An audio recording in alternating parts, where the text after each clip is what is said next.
पाणी पिऊ नये का? त्याला तुमच्याजवळ नळ कनेक्शन आहे, 5 मीटरवर लाईन आहे, तर तुम्ही 50 करून त्याला गॅस आहे ना, असं आपण गरीब आहे येत नाही द्यायचे तिकडे सोय नाही सांगतो मला घरी हो या 5 वर्ष झाले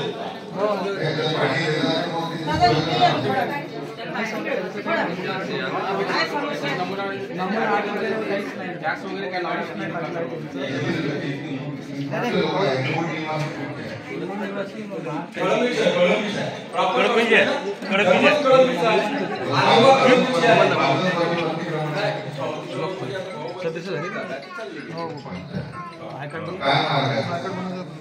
इमला कर लावा ताबडतोब त्याला इमला कर काढे लावा. इमला कर म्हणजे ग्रामपंचायतचे राखीव प्लॉट आहे.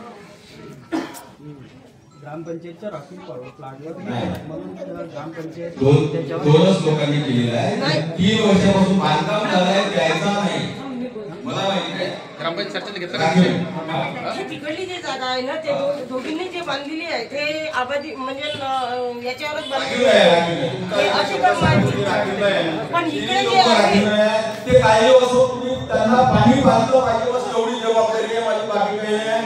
आणि जे तिथं बसले त्याचा टॅक्स मारला पाहिजे आणि त्यांना विद्युत कनेक्शन दिलं पाहिजे. हे अतिक्रमण केलं हे कोणाची आहे मला माहिती नाही. दुसरा विषय जर आपसी वाटणीपत्र करायचं असेल तर आमच्या सेक्रेटरीला आमच्या ग्रामपंचायतीला लिखित लागते. जेव्हा की आमचे महसूल मंत्री खडसे साहेब होते भारतीय जनता पार्टीचे, त्यांनी जास्तीत जास्त 30,000 आणि कमीत कमी जास्तीत जास्त 30,000 आणि कमीत कमी 5,000 रुपये असे आकारून आपसी वाटणी पत्राचं त्यांनी एक पत्र काढलं आणि आमच्या आपसी वाटणी पत्र होतं. पण जर गावामध्ये एखाद्या गरीबाचं घर आहे, 2 गावामध्ये जर त्या वाटणी पत्र करायची आहे तर त्यांना रजिस्ट्री लावता नवीन नियम आहे का? महाराष्ट्र शासनाला तुम्ही विचारलं पाहिजे. आहेच नाही. 30,000पर्यंत महसूल मंत्री असताना त्यांनी दिलं आणि इथे 10 लोक बसले आहेत ज्यांनी आतापर्यंत फेटा घेतला नाही. झगडे होऊन राहिले, मारा कुठे त्यांना सांगते का एक दिवशी 10 रुपये कुठून आला त्याला नीट करायसाठी नाही रजिस्ट्रीचा काय प्रश्न मग काय ते प्रकरण घेऊन तहसीलदार नाही.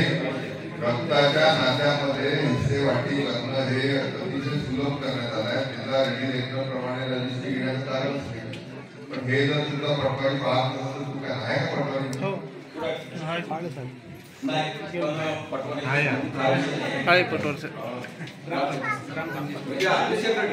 पाणी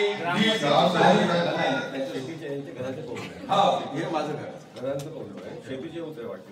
मी तो उदाहरण दिलं का आपलं शेताचं नियम काय